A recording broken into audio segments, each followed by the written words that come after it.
I'm planning my number 9, my album number 9 as singer-songwriter, and it will be DUVACH the Philharmonic Part 3. Yes, so s.o.s and Final Legacy is Part 2. Yeah, of the series of DUVACH and the Philharmonic. So I already had an idea, while making the album s.o.s and the Final Legacy. I had already that in mind to create Part 3.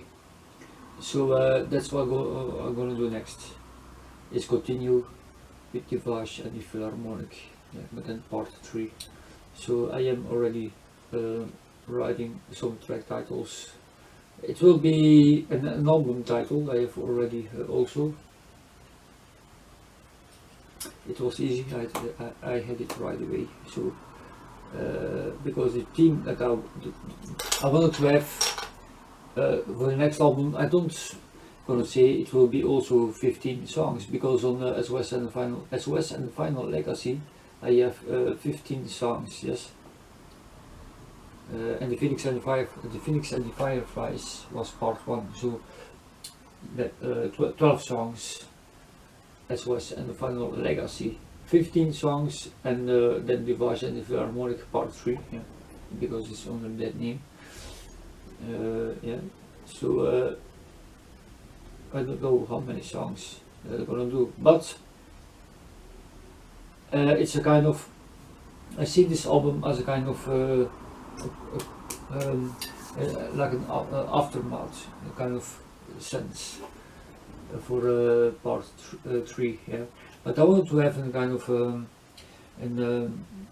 I continue with the orchestral themes, of course, but just the story, I want to have it more bright, even more in a spiritual way also.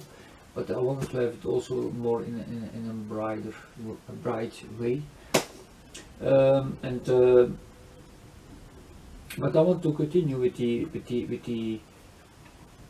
what I have done on the s.o.s and the Final Legacy, to create also songs with a lot of instrumental music within the song. Yes, and not always singing from start to finish in the song. Yeah. So I want to continue in that on that road, for Part 3. But the reason for Part 3, on the other hand, also is because s.o.s and the Final Legacy is my best album as a singer-songwriter, along with the Phoenix and the Fireflies. So these two albums I can put at the top of my list.